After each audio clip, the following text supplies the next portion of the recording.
Boa noite. A Lei de Acesso à Informação é o tema do 3 a 1 desta quarta-feira. Um dos assuntos mais comentados da nova lei é a divulgação de salários dos servidores públicos. Para discutir a polêmica em torno da publicação de informações sobre o setor público do Brasil, o 3 a 1 conversa com o conselheiro da ONG Transparência Brasil, Augusto Miranda, a diretora de Prevenção da Corrupção da Controladoria Geral da União, CGU, doutora Vânia Vieira, e o presidente da Confederação dos Servidores Públicos do Brasil, João Domingos dos Santos. Nós vamos agora assistir uma reportagem sobre esse tema. É a lei mais polêmica dos últimos tempos. A Lei de Acesso à Informação dá o direito de qualquer cidadão saber os gastos dos governos federal, estaduais e municipais nos 3 poderes, e principalmente a obrigatoriedade de divulgar o valor dos salários de cada servidor. É aí que começam as reclamações. A lei entrou em vigor no dia 16 de maio, mas os órgãos do Judiciário tiveram até o dia 20 de julho para publicar na internet o salário de servidores e magistrados. No Congresso, servidores e parlamentares estão preocupados com a determinação. Os sindicatos se organizam para impedir a publicação. As informações são facilmente acessadas pelo portal da Transparência. E mesmo que nem todos os órgãos tenham disponibilizado seus dados, já é possível perceber que há vários servidores públicos ganhando mais do que o teto do funcionalismo, que é de R$ 26.700. O caminho parece ser irreversível, apesar da clara tentativa de esconder as distorções entre os valores pagos no setor público. Em diversos estados, a justiça foi acionada, concedendo liminares que proíbem a divulgação na internet. Porém, a Advocacia Geral da União já recorreu da decisão, alegando os princípios constitucionais da publicidade e moralidade da administração. E a lei vai além da divulgação dos salários. Ela garante que os órgãos do governo forneçam informações ou documentos solicitados pelo cidadão, desde que não sejam sigilosos ou secretos. Por exemplo, fotografias do período da ditadura militar, do arquivo do extinto Serviço Nacional de Informações, estão finalmente disponíveis para quem quiser pesquisá-las. Augusto, no Brasil tem lei que pega e lei que não pega. Essa parece que vai pegar, mas está enfrentando uma resistência grande, principalmente no judiciário, ou melhor, no setor público de um modo geral, mas com certo respaldo no judiciário. O que você acha que está acontecendo, que pode vir a acontecer? Essa lei ela envolve a mudança de cultura, de mentalidade no país, e justamente por essa razão ela terá um período de assimilação, de efetiva prática, que vai levar algum tempo para que ela aconteça nos 3 níveis do governo, federal, estadual, municipal e nos 3 poderes, judiciário, legislativo e executivo, né? Então, será com a constante reafirmação desse direito para que qualquer cidadão e principalmente entidades que têm maior interesse no acesso a essa informação, como a própria imprensa, organizações não governamentais, Ministério Público, Legislativo, exerçam cada vez mais esse princípio de buscar informação que lhes diga a respeito, que lhes interesse, que nós acreditamos que essa disseminação dessa cultura de acesso e de oferta de informações públicas irá se espraiar em todo o setor público brasileiro. Agora, é uma situação assim que há uma grande polêmica com relação à questão dos salários, mas não há, vamos dizer assim, ainda uma metodologia para lidar com esse tema, que é um tema complexo. Vocês estão desenvolvendo alguma coisa com relação a isso? Nós acreditamos que o princípio da publicidade deve sempre se sobrepor a outros interesses, digamos, que até poderiam ser considerados como de cuidados e coisas do gênero. Mas a gente tem que lembrar o seguinte: existe nos concursos públicos sempre a informação do salário que vai ser oferecido ao ocupante do cargo uma vez aprovado. Existem as divulgações em diários oficiais das portarias de nomeação e destituição, que tem implicações remuneratórias também. Existe a importância de se saber se um determinado ocupante de posto é fruto de um favorecimento em termos de nepotismo cruzado ou não, se aquele determinado servidor está recebendo recursos adicionais, além do salário, que extrapolam o próprio teto do funcionalismo, seja em termos de hora extra, de vantagens específicas ou outros tipos de adicionais que não fazem da natureza do cargo original. Então, esse tipo de informação só vai permitir cada vez mais o aprimoramento da gestão, inclusive, da folha de pagamento de todos os órgãos públicos de uma forma geral. Senhor Domingos, por que os servidores resistem tanto à divulgação dessas informações? Primeiro, nós queremos, respondendo a sua primeira pergunta, essa lei vai pegar sim. Com isso, eu estou declarando que nós não estamos combatendo a lei da transparência, ao contrário, nós a apoiamos amplamente. O que ocorre é que na interpretação, na regulamentação da lei, se excedeu em muito a lei. A lei da transparência, em nenhuma linha de todo o seu texto, ela fala em publicar salário do servidor público individualmente. A nossa Constituição, aquela mesma que garante a publicidade, como o doutor Augusto disse, ela garante a publicidade da coisa pública, do que é do interesse público.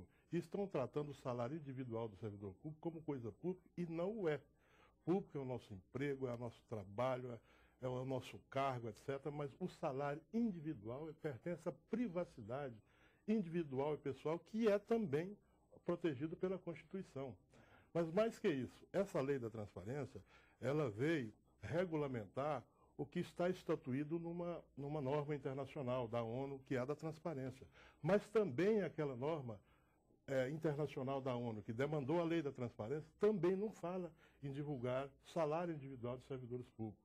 Então, o que nós combatemos, e para isso fomos na Justiça, nós suspendemos a publicação do Executivo, que já estava publicado, já foi retirado do site, suspendemos preventivamente para os outros poderes, o Legislativo e o Judiciário. Agora estamos demandando em todos os tribunais de justiça dos estados para fazer valer o mesmo direito, o mesmo princípio para os servidores daquelas esferas administrativas.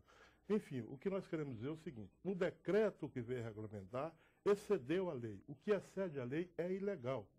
Hoje, por exemplo, a grande pergunta, e isso foi em parte respondido pelo TRE ao manter a liminar, ontem à noite, o TRE manteve a liminar, ele disse claramente, deu a entender claramente que, no mérito, a manutenção da liminar não prejudica em nada nem a transparência, nem o interesse da sociedade e nem causa prejuízo. Portanto, nós queremos levar até o mérito para ter essa visão da legalidade. Mas mais que isso, muito mais do que a legalidade, a interpretação que se está dando da lei, ela expõe o servidor público a uma fragilidade pessoal e da sua família inédito. Chega às raias da imprudência do Estado em, por exemplo, expor servidores públicos que têm a vida, de certa forma, que deve ser protegida. Eu vou pegar um exemplo, por exemplo, de um agente penitenciário, de um policial, que tem a sua vida quase que clandestina em relação ao meio social onde ele labora, que agora ele tem totalmente exposto. E vou mais além pela última vez. Atualmente existem quadrilhas na casa de dezenas de quadrilhas que se organizam para roubar dados das folhas de pagamento, em particular dos aposentados, para cometer crimes financeiros. O INSS, eu li um relatório, que teve prejuízo de mais de 20 milhões de reais no ano passado, só através de dados que são roubados da folha de pagamento e simulam empréstimo e outras falcatruas. Portanto, o que até agora tem merecido o esforço de se organizar quadrilhas para roubar dados, o governo vem e expõe graciosamente ao mundo inteiro a um toque da internet. Doutora Vânia, a senhora concorda com essa, vamos dizer assim, essa visão dramática que ele apresentou com relação às consequências da Não concordo. O que acontece? Eu acho que primeiro a gente tem que entender o significado dessa lei. Primeiro, como já foi dito aqui pelos meus colegas, ela é uma lei revolucionária que vem, de fato, imprimir uma nova lógica de funcionamento da administração pública e de relacionamento do Estado com a sociedade. Até então, nós tínhamos no Brasil leis que regulamentavam o sigilo. Então, pela primeira vez, nós estamos tendo o direito de acesso à informação, que é um direito constitucionalmente previsto no Brasil, regulamentado, dando, então, ao cidadão o direito de solicitar e sem a necessidade de justificar por que ou para que ele quer ter acesso àquela informação, ele tem direito de receber do Estado a informação que é pública. Então, a regra agora é o acesso e o sigilo é exceção. A lei é muito clara ao estabelecer isso. Por isso que nós entendemos que o decreto, ele não excedeu ao prever expressamente, essa foi uma decisão da presidente, ao editar esse decreto, que os salários deveriam ser divulgados. Por quê?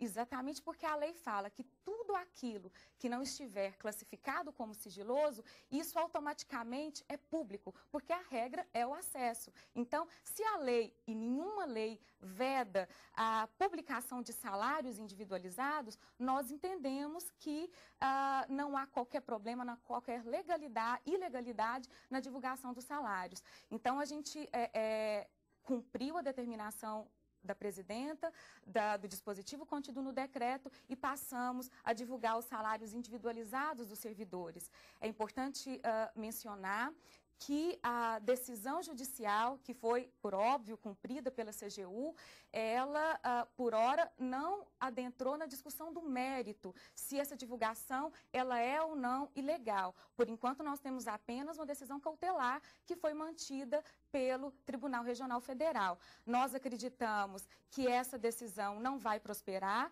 precisamos lembrar que o primeiro ente a divulgar salários do Brasil foi a Prefeitura de São Paulo. Essa discussão já chegou ao Supremo Tribunal Federal anteriormente, então nós já temos um precedente e o Supremo já teve a oportunidade de decidir pela supremacia da publicidade, pela supremacia do interesse público, porque não entendeu que os salários públicos, pagos com impostos dos cidadãos, mereçam, então, ser protegidos pelo princípio da privacidade dos servidores. Então, nós, da CGU, entendemos que é uma questão de tempo, né, quando essa discussão chegar no Supremo, até porque precisamos lembrar que o próprio Supremo decidiu publicar os seus próprios salários, os salários dos ministros e de seus servidores. Então, nós entendemos que essa decisão administrativa do Supremo, de certa forma, antecipa uma decisão de mérito pela divulgação dos salários.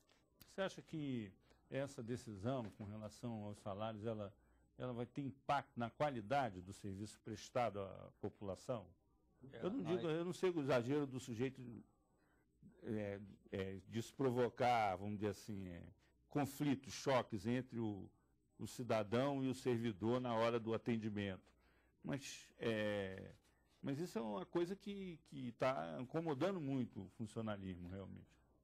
Eu acho que há um receio da exposição, né, como já foi dito aqui, e como a lei estabelece que a regra é a publicidade, a exceção é o sigilo, então cabe àquelas carreiras específicas posicionadas estrategicamente que têm um cuidado na exposição dos seus servidores, fazerem essa fundamentação, essa justificativa para que sejam tratados como exceção, já que a regra tem que ser publicidade. Isso vale para todas as carreiras. O que infelizmente está se tentando discutir é que o salário de qualquer servidor, em qualquer situação, seja tratado como uma informação de caráter privado e sujeito ao sigilo em decorrência disso. Nós acreditamos sim que haverá questionamentos em algumas carreiras por eventuais vantagens estabelecidas por portarias ou decretos especificamente colocados em algum ponto do poder público brasileiro, que vai suscitar esse questionamento entre a competência, as responsabilidades e o valor da remuneração que for estabelecida. Isso sem falar das eventuais vantagens que sejam identificadas como indevidas, seja pelo volume, pelo acúmulo, né? Já falamos aqui de horas extras, de vantagens pessoais de tempo, acúmulo de aposentadorias e outras situações já tratadas na imprensa. Então, elas vão sim levar a um questionamento por parte do cidadão, a um questionamento por outras carreiras, até mesmo dos órgãos de controle, tribunais de contas, auditorias e tal, sobre a real necessidade daquela determinada forma de se conduzir o serviço público no aspecto da administração da folha de pagamento. Nós estamos assistindo agora uma série de greves aí no setor público, né? Principalmente no governo federal, universidades, vários ministérios, órgãos federais. E, por outro lado, a gente sente sempre uma cobrança grande da população com relação à qualidade dos serviços prestados pelos servidores ao cidadão. Até que ponto essa decisão, ela, vamos dizer assim, toca fogo aí nesse movimento que os servidores estão fazendo, e vocês não acham que isso vai aumentar as críticas da sociedade à qualidade do serviço prestado? Bom, primeiro, a qualidade do serviço prestado pelo servidor público é uma resposta, uma consequência, uma proporção direta à qualidade das condições de vida e de trabalho daquele servidor público. Ao investimento na sua qualificação, ao nível de sua remuneração, e aproveito agora o magistério para dizer que o governo deveria ter vergonha de pagar o salário para o magistério que pague. Nós não estamos falando só das universidades federais que estão em greve, não. Nós que representamos também os servidores municipais, são milhares, da casa das centenas de milhares de professores, por exemplo, das regiões mais distantes, norte e nordeste, sobretudo, que ganham salários nominais abaixo do salário mínimo. Então, como se esperar um serviço de alta qualidade com essas condições de vida e de trabalho? Ponto 1. Ponto 2. Esse assunto, naturalmente, vai incrementar mais ainda a revolta. Nesse caso, divulgar o salário não é bom para o servidor? É bom sob esse ponto de vista, mas nós temos outros instrumentos nas nossas relações de trabalho que nos permite pressionar adequadamente os governos para atender essa demanda.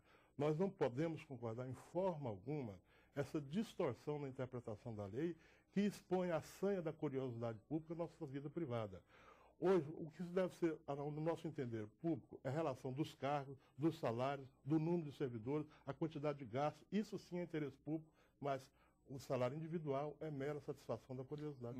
Nós vamos fazer um intervalo, voltamos já com 3-1 discutindo a implantação da lei da transparência e do acesso à informação.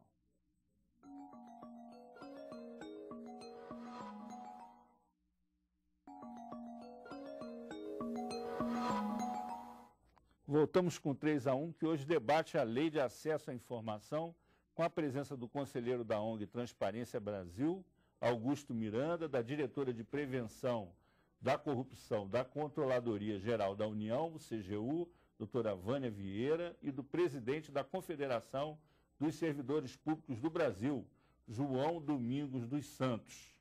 Augusto, você concorda com essa visão de que a lei expõe a segurança, compromete a segurança dos servidores, que ela é um abuso de poder praticamente, ou você tem uma visão? Não concordo e diferente acredito, disso? Usando o exemplo dos professores, né, que é um exemplo muito oportuno, que uma das principais vantagens que nós visualizamos da implementação efetiva da Lei de Acesso à Informação é justamente o aprimoramento do serviço público de uma forma em geral. Então, quando se questiona isso na administração municipal, seja no nível federal aqui, que a remuneração de um professor, que tem a importância que tem para a economia, para a transformação do conhecimento, da criação de oportunidades, né? Haja vista exemplos aí de outros países, a Coreia do Sul principalmente, que tem um investimento em educação enorme e conseguiu com isso ter um salto qualitativo na sua economia notável. É fundamental se saber por que um professor, seja da rede pública municipal, estadual ou federal, possui a remuneração que tem, e isso a Lei de Acesso à Informação vai permitir essa visualização, ao passo que outro tipo de cargo mais burocrático, um analista de qualquer outra área, tem a remuneração que possui, sem nenhum demérito da atribuição Você acha que ele possui. essa lei vai permitir assim, um diagnóstico mais científico da situação real do serviço público com relação à remuneração, número de servidores, produtividade? Porque isso era uma grande caixa preta, exatamente, né? Acreditamos que a academia, os institutos acadêmicos, as escolas de administração vão ter nas fontes de informação advindas da Lei de Acesso à Informação um instrumento singular, extraordinário para poder aprimorar os seus estudos, as suas análises e buscar o oferecimento de alternativas para a otimização do serviço público.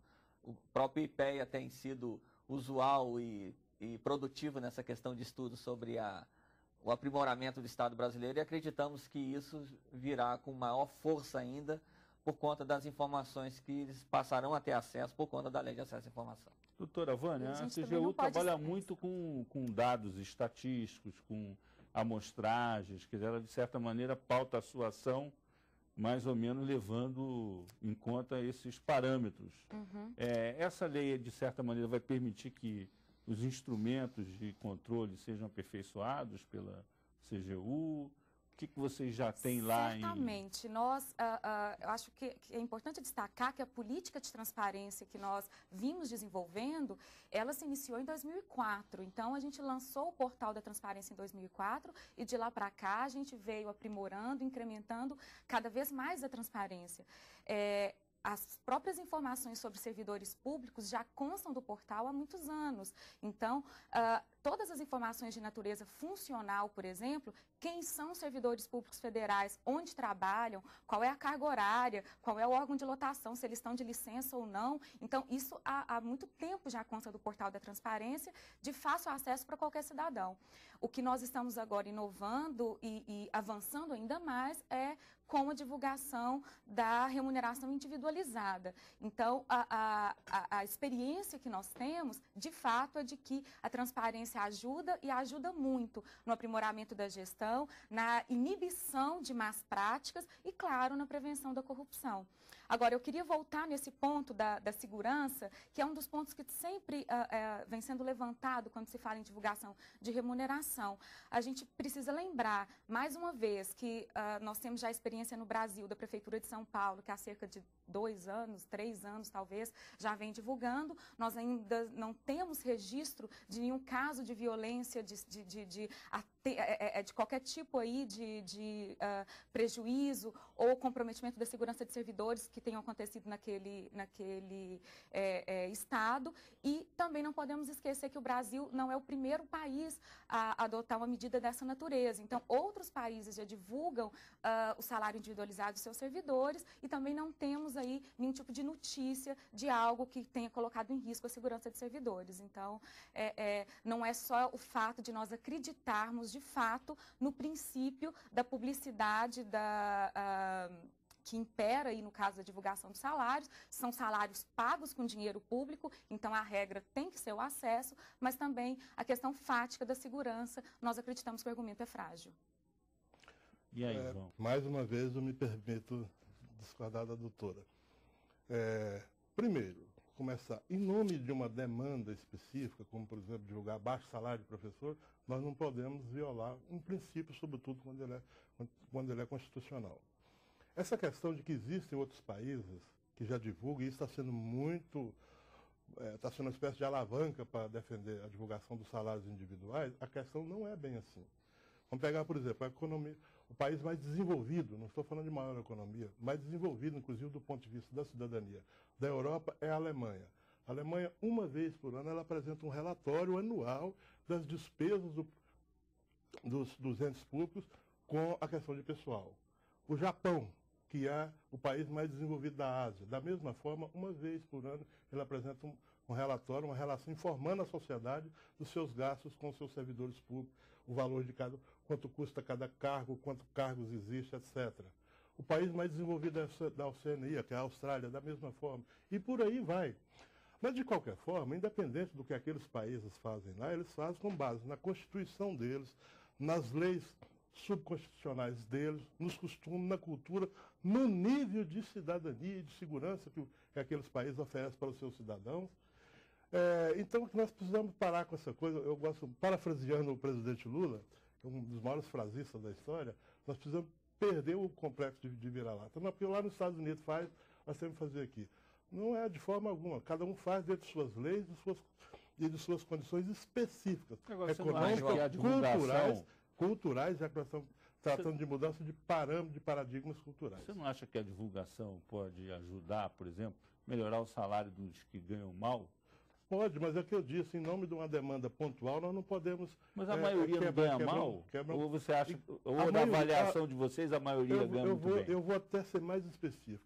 Eu diria que não mais do que 1% do contingente dos servidores públicos ganha altos salários. E muitas vezes são salários inflados de forma até artificial, etc. Mas, para isso é uma obrigação do governo, da própria controladoria, que tem todos os instrumentos, tem acesso a todas as informações para pontualmente corrigir essas questões, esses excessos cometidos. Nós não defendemos excesso. Essa questão de ganhar acima do teto é outra questão que há muita falácia, há muita inocência, há muito simplismo nessa interpretação.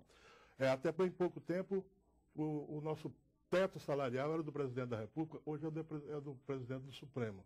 Ora, essas autoridades, aqueles salários que aparecem lá, não é a sua remuneração. Aquilo ali é praticamente uma renda líquida. O servidor público, ele paga a comida da sua família, o transporte, a educação, a vestimenta, todas as despesas da sua família com aquele salário que sai no contra-cheque. Essas autoridades, elas não têm despesa com nenhum desses itens, então elas recebem uma renda líquida. O salário do deputado é 24 mil, não pode ser mais. Ora, o salário do deputado é sem verbas acessórias, chega a casa de mais 100 mil reais. Eu acho que qualquer servidor público trocaria o seu salário pelo aquele salário do teto, desde que tivesse esses ganhos remuneratórios acessórios que são extremamente mais vantajosos. Nós estamos pedindo agora na Câmara, foi aprovado lá na Câmara dos Deputados essa PEC 05, que está quebrando o teto. Nós queremos aproveitar essa oportunidade, já pedimos uma audiência pública para convidar a sociedade, para convidar a imprensa, para convidar especialmente as organizações não governamentais, que tem sido uma nova forma de interlocução da sociedade com os poderes, para discutir com profundidade realmente o que é teto, o que é salário, o que é necessário se ter como limite ou como parâmetro nessa questão. Agora, o mais interessante, eu acho que que o pano de fundo para que essa discussão toda possa acontecer é exatamente que o acesso à informação aconteça, né?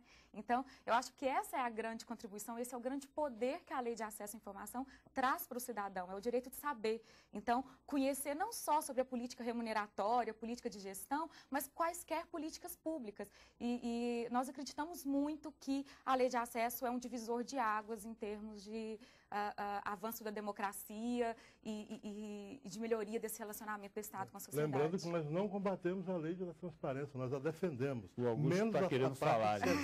Cabendo ressaltar, João, desses exemplos dados aí das economias mais avançadas, como Alemanha, Japão, Austrália, elas já alcançaram um nível de funcionamento institucional no qual a ocorrência de corrupção e de desvios administrativos de toda sorte, ela está muito mais inibida, vamos dizer assim. O Brasil, pelos índices de percepção de corrupção aí promovidos pela Transparência Internacional e outros órgãos, ainda tem muito caminho a andar. E nós sabemos como a questão de folha de pagamento em estados e municípios, ocasionalmente, acaba gerando investigações da própria Polícia Federal, dos tribunais de conta, das controladorias gerais de Estado, por conta de plantação de pessoas indevidamente, admissão de vantagens indevidas, né, pagamentos indevidos a servidores, de toda sorte de ocorrências já foram notificadas. Então, o acesso à informação é um mecanismo preventivo para o próprio servidor saber que a sua remuneração está devidamente visualizada para a sociedade civil, o controle social pode ser exercido nesse aspecto mais amplo, né, identificando os pontos de vulnerabilidade, os pontos que fogem do razoável, da razoabilidade, que vão ser, de fato, objeto de investigação da imprensa ou dos órgãos competentes. E o servidor habitual, que não tem o que temer, vai se sentir mais protegido dessa questão de estar associando as suas responsabilidades à remuneração que ele hoje recebe, né? Relembrando que essas questões de correção de acesso são obrigações de gestões dos governos. Não tem que ir atrás da sociedade para a sociedade falar, fulano de tal está recebendo um salário muito grande e ilegal. Isso é obrigação de gestão de cada governo.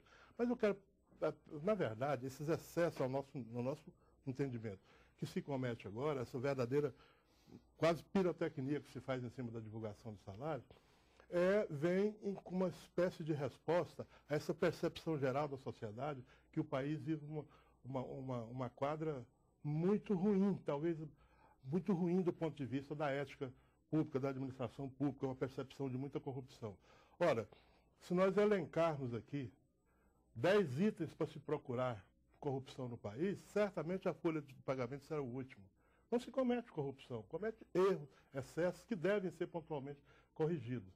Então, seria o caso assim, nós estarmos expondo a privacidade, digamos, de 99% dos servidores públicos que têm direito à privacidade. Por exemplo, o presidente do Supremo disse, não, eu vou divulgar o meu salário. Parabéns para ele, presidente, ele autorizou. Então, o que cada servidor, se ele autorizar, que se divulgue, caso contrário, não. O que nós queremos dizer é isso, não se deve confundir obrigações de gestões, que os governos têm todos os instrumentos, para em nome de uma resposta a essa percepção de corrupção que a sociedade tem hoje, e cometer esses excessos de tornar totalmente defasada a vida privada do servidor público. Agora, a gente precisa lembrar que a divulgação de salários, ela não tem apenas como objetivo oferecer essa ferramenta de controle à sociedade, inibir corrupção, combater excessos, desvios. Na verdade, a divulgação de salários visa atender um direito de acesso à informação previsto na Constituição, previsto na Lei de Acesso e depois regulamentado pelo decreto. Então, a gente está falando aqui de um direito constitucional do cidadão, que é o direito de conhecer, de saber acessar uma informação que, no nosso entendimento, é essencialmente pública, porque decorre de dinheiro público, dos nossos impostos. Então, a gente não há aí que se falar em sigilo de salário de servidores. Levantou uma questão aqui que eu acho que é uma questão assim, importante na administração pública, né? De quem é vamos dizer assim, quem é o patrão de quem, né? A ideia de um pouco de que o servidor público não tem que prestar conta, ele está acima do bem e do mal, ele faz parte de uma elite que está, vamos dizer assim, acima do cidadão comum. Isso não é uma coisa generalizada, mas existe em alguns setores. Você acha que essa lei, ela quebra essa, vamos dizer assim, essa castanha, quer dizer, ela rompe com esse tipo de paradigma? Totalmente. E aqui eu acho que, ampliando um pouco a discussão, né, para a gente não se restringir à questão da divulgação dos salários, porque esse é apenas um aspecto da Lei de Acesso, mas ela permite que o cidadão ele conheça qualquer informação pública, qualquer informação detida pelo servidor. Ela quebra com esse, talvez, esse entendimento, essa cultura que existe, muitas vezes imperceptível, né, que está aí no âmbito da administração pública, de que o servidor, ele é o detentor daquela informação, ele é quem possui, ele é o dono daquela informação, porque a gente sabe que informação é poder. Então, agora a gente precisa avançar para que o servidor entenda de que ele é apenas o guardião daquela informação. Então, na medida em que o verdadeiro dono dessa informação, e qualquer informação, é o cidadão. Então, isso vai gerar uma nova cultura, porque o cidadão vai poder cobrar, eu quero saber, por exemplo, e naquilo que muitas vezes impacta o dia a dia, o cotidiano do cidadão, quais são os médicos que foram contratados e deveriam estar atendendo no posto de saúde naquele horário, oferecendo atendimento naquela especialidade médica. Então, é uma informação simples, básica e que impacta a vida do cidadão, que é uma típica informação pública que a pessoa passa a ter acesso. Nós vamos fazer mais um intervalo e voltamos daqui a pouco com o 3-a-1, que trata da nova lei de acesso à informação. Até já.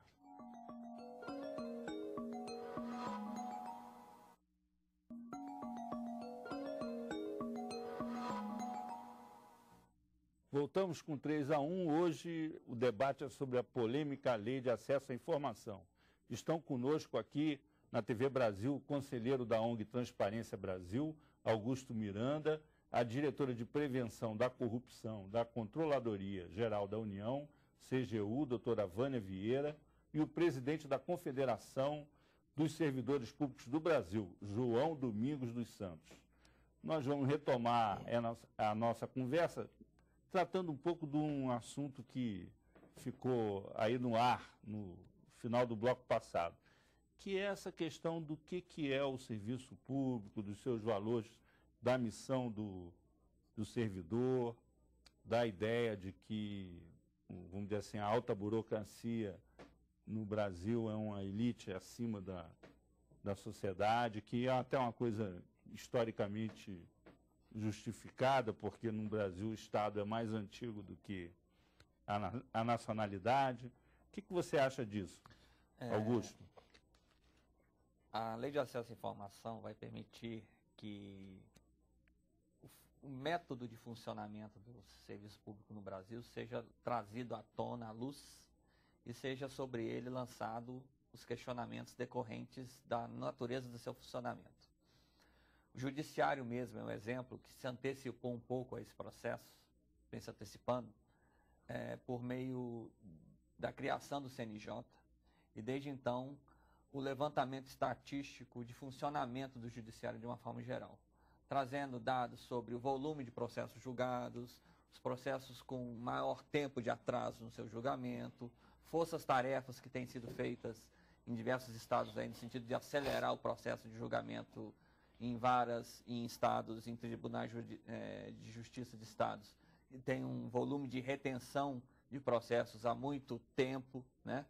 Então, esse processo de questionamento sobre a dinâmica de funcionamento do Estado, de uma forma geral, isso vale da prefeitura lá do interior até o governo federal no seu ministério mais poderoso, vai permitir com que essa autocrítica sobre a dinâmica de funcionamento do Estado a serviço do cidadão, do seu cliente final, vamos dizer assim, né, ela seja continuadamente aprimorada, seja cada vez mais, vamos dizer assim, otimizada, no sentido de se buscar a redução da burocracia, a redução do famoso custo Brasil, a nosso ver. Então, essa vantagem decorrente da Lei de Acesso à Informação é um subproduto, vamos dizer assim, que nós julgamos extremamente benéfico e valioso para a sociedade brasileira como um todo. Agora, é importante lembrar, né, que uma política de mudança de cultura, uma conscientização dos servidores, isso não acontece da noite para o dia. Então, isso demanda também investimento em capacitação, em ações de disseminação da lei, e a gente começou a fazer isso desde o ano passado, sabedores exatamente de que, para que a gente possa implementar uma lei tão revolucionária, a gente precisaria contar com o agente público como um agente de mudança. Então, como, de fato, uma pessoa que colabora com a mudança que a gente precisa fazer no âmbito da administração, para que o servidor possa definitivamente se ver como um servidor do público e aí prestar as informações que lhe são demandadas. A gente tem no Brasil, isso inclusive já foi objeto de estudos, assim, centros de excelência, quer dizer, lugares ou órgãos que tenham uma administração mais eficiente, funcionários altamente qualificados e dedicados, bem remunerados. E a gente tem outros setores da administração notoriamente em crise, com dificuldades, com disfuncionalidades, desvios de função. E isso tudo acaba também tendo muito a ver com a remuneração, com o que é pago, com a forma como esse servidor é recompensado pela atividade que exerce.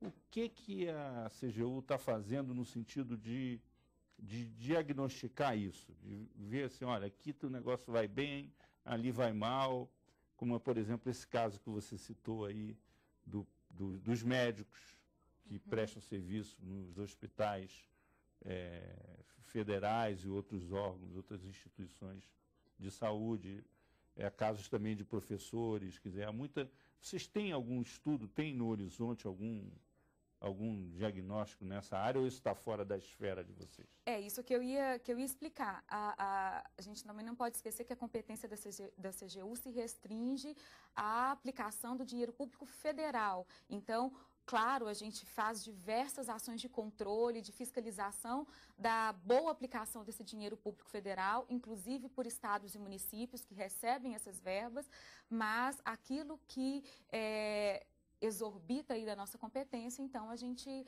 não é responsável por avaliar a prestação desses serviços. Agora, claro, naquilo que nos toca, então, quando a gente está falando de dinheiro público federal, aí sim a gente tem diversas ações, diversos números, estudos que demonstram a avaliação dessas políticas públicas federais. E você, João? Bem, eu queria primeiro colocar um pouquinho de didática para o cidadão comum entender melhor o negócio, quem é patrão, a quem se deve prestar informações, etc. Bom, primeiro, vamos até traçando assim um paralelo com a iniciativa privada. O nosso patrão é o Estado, é com ele que nós temos relações de trabalho, ponto. Mas quem paga o salário de vocês é o contribuinte. É por isso que eu ia traçar um paralelo com a iniciativa privada. Como se o Estado seria a empresa, o cidadão é aquele que tem essa empresa e que contrata os gestores, que são os governos, através dos processos democráticos, de eleição, etc., contrata os gestores do interesse desse cidadão, que tem o Estado como patrão. E o servidor público é quem materializa a ação do Estado.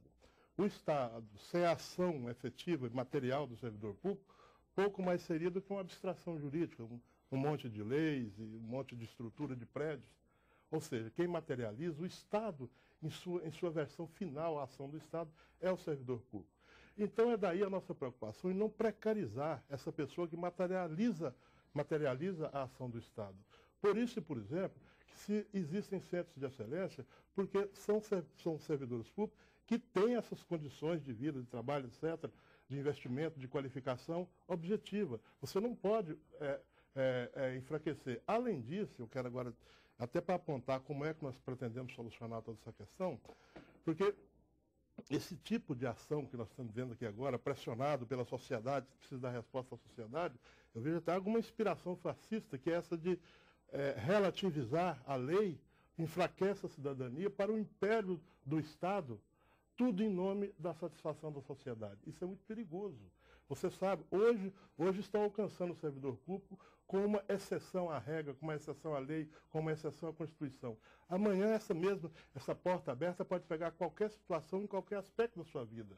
Então nós não podemos ser simplistas ao ponto de imaginar que nós estamos tratando desse problema adstrito apenas ao salário do servidor público, mas é o exercício da cidadania dentro de nossos costumes, dentro da nossa cultura, independentemente dela estar inserida num contexto mundial. Então é por isso que nós vamos buscar todos os instrumentos de proteção. Nós já estamos demandando agora no Congresso Nacional um decreto legislativo para tornar sem efeito esse decreto do governo federal, que você disse, ali foi a interpretação da presidenta que entendeu em tornar explícita a divulgação. A presidenta não faz lei nem interpreta lei. Quem faz lei é o Congresso, quem interpreta é o Judiciário. E o Judiciário, mesmo o Supremo, ele julga com base em leis concretas, na Constituição concreta, em leis concretas. Se isto não vencer a questão, nós vamos ao Congresso Nacional e vamos modificar a lei.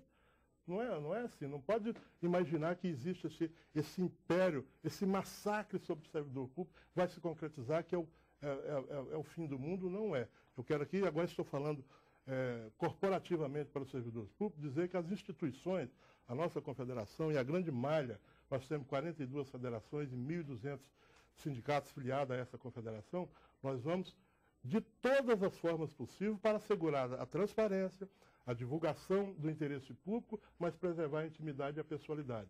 Só repetindo, nós somos favoráveis que se divulgue o número de cargos, a nomenclatura dos cargos, os salários desses cargos, a quantidade despendida pelo Estado com essa folha de pagamento, mas nunca individualizar, corresponder uma pessoa a um salário. Porque, ao final, o meu patrão é a sociedade, é o Estado no seu conjunto. Individualmente, ninguém é patrão, uma pessoa, um cidadão não é patrão do outro. E essa relação individual, eu repito, é uma mera satisfação de curiosidade. É humano sentir curiosidade de saber, por exemplo, eu posso ter muita curiosidade em saber quanto a senhora ganha, doutor, mas eu não tenho esse direito. Esse direito eu só posso saber se a senhora me permitir e me informar. Então, é nesse contexto que nós pretendemos superar essas divergências. Eu acho que está já que você provocou, vamos ouvir o que a doutora Vânia acha disso. Na verdade, como eu já disse aqui mais de uma vez, eu acho que isso é um direito do cidadão, sim, porque o meu salário é pago com dinheiro público, com dinheiro dos impostos dos contribuintes, então eles têm, por óbvio, o direito de conhecer quanto é pago para cada servidor. E a gente precisa lembrar que, em relação, por exemplo, a benefícios sociais, nós há anos também já divulgamos o quanto é pago para cada cidadão que recebe, por exemplo, um benefício do Bolsa Família. Então, porque a lógica é a mesma, né? É dinheiro público, então isso impera o princípio da publicidade. Então, da mesma forma que, por exemplo, a gente poderia aí aventar a possibilidade de estarmos expondo o cidadão comum, pobre, que precisa do benefício do Bolsa Família, nós poderíamos agora também estar aí falando que estamos expondo os servidores. Mas como a gente defende que é dinheiro público, então vale a regra do acesso. Cabe ressaltar, João, que o propósito do acesso à informação pública do salário e da remuneração total dos servidores tem como principal objetivo identificar anomalias. O Ministério Público Federal, Estadual, enfim, tem por competência zelar pelo interesse público de uma forma geral e identificar ilegalidades que sejam cometidas, especialmente nessa questão da remuneração, que eu também concordo que não é a mais importante no que diz respeito à Lei de Acesso à Informação. Mas ela tem esse propósito também. E eventuais excessos sobre o teto salarial estabelecido na Constituição, valores ou vantagens que não têm amparo legal, pagamentos de horas extras, de outras vantagens que não têm respaldo técnico ou mesmo de natureza até mesmo, vamos dizer assim, de forma equivalente às suas atribuições, elas serão sim objeto de avaliação e proposição de ações pelo Ministério Público Federal na Justiça, porque nós sabemos que as controladorias internas de cada órgão são demoradas, os tribunais de conta têm sua dinâmica mais lenta de conduzir seus processos, né? Então, isso também auxiliará no que diz respeito ao controle exercido pelo Ministério Público nessas anomalias identificadas nas folhas de pagamento salariais de qualquer órgão público, federal, estadual, municipal. Só que esse sigilo não existe, o Ministério Público já tem acesso a essas informações na hora que quiser, o fisco tem acesso, não existe sigilo para esses órgãos. A controladoria, no caso dos federais, tem esse acesso a hora que quiser, esses instrumentos já existem. A doutora deu um exemplo muito claro aqui, ao que é de interesse da sociedade, essas informações já estão expostas há muito tempo no portal da transparência. O único que nós consideramos, e quero repetir pela enésima vez se necessário, que nós achamos fundamental e apoiamos a lei da transparência. É uma pena, essa lei pode não pegar por causa desse excesso cometido de individualizar, e eu não sei porquê, não sei se é por modismo, não sei porquê, se apegar tanto. Isso pode fragilizar a lei, isso pode causar uma reação muito grande, e nós vamos ao Congresso Nacional e modificamos a lei. Nós já modificamos dezenas e centenas de leis, já fizemos leis novas, já enterramos leis velhas. Então nós precisamos, em nome de proteger a transparência, ser sensatos, não cometer esses excessos que causam essa reação tão grande como são a desses milhões de cidadãos brasileiros, multiplicado pelas suas famílias que se estão sentindo injustiçadas e, sobretudo, invadidas do ponto de vista legal por causa desse excesso, que eu repito, pode inviabilizar a aplicação da lei da transparência tão importante para nós nesse momento. Vocês concordariam com a divulgação, por exemplo, do número da matrícula? Nós estamos estudando, muito bem lembrado, nós estamos nesse exato momento e nós vamos propor, quando nós falamos que vamos ao Legislativo modificar a lei, nós estamos estudando a possibilidade de divulgar a matrícula sem outros instrumentos que possam conectar aquela matrícula a um salário, por exemplo. E nós já estamos com essa preocupação, por isso que eu digo, nós não queremos ser taxados como aquele setor da sociedade que está contra a transparência, porque a transparência, mais do que nunca, nos interessa, né, doutora? Nós é que precisamos de um Estado forte, transparente, eficiente, um serviço público de qualidade, para que ele atenda às nossas demandas pessoais, inclusive. Isso é interesse nosso, mas nós não podemos, em nome disso, enfraquecer a cidadania do servidor público. Doutora Vânia. Em relação a essa questão da matrícula, né? Olha, nós, mais uma vez, defendemos que o direito de acesso, ele contempla também, inclusive, o direito de acesso à remuneração individualizada dos servidores. Então, quando uma pessoa decide fazer um concurso público, se tornar um servidor público, ela deve ter consciência de que ela passará a se submeter a um regime jurídico de direito público que tem uma série de direitos, mas também uma série de deveres. Agora, isso consta Entre já, elas, essa questão da publicidade. Isso já consta, por exemplo, do edital dos concursos, vamos dizer assim, do contrato, porque o concurso não deixa de ser uma forma de contrato. A defasagem do nosso salário não consta. Quando ele é admitido no serviço público. Não consta. E isso mas não poderia constar? Ele assina lá um compromisso de que... Poderia constar. Agora, isso não necessariamente também impede. Por quê? Porque um dos princípios que orientam a administração pública e esse regime jurídico que se aplica aos servidores é o princípio da publicidade.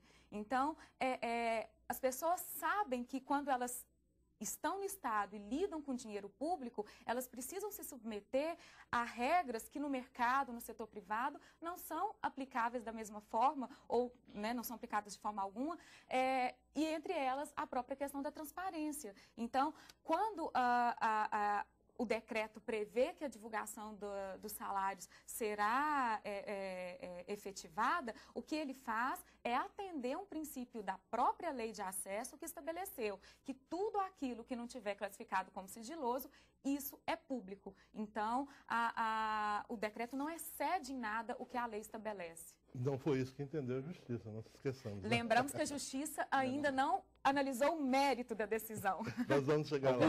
Da mesma forma como há a intenção de se mudar a legislação no sentido de se precaver a divulgação do nome associado ao pagamento individualizado do salário, há também um movimento que consubstanciou essa lei, que fortaleceu a sua aprovação no âmbito do legislativo de forma rápida, de forma incomum, inclusive, essa velocidade, e que vai fazer, sim, valer esse preceito de que o salário do servidor integra um conjunto de informações de interesse público que devem ser disponibilizadas à sociedade.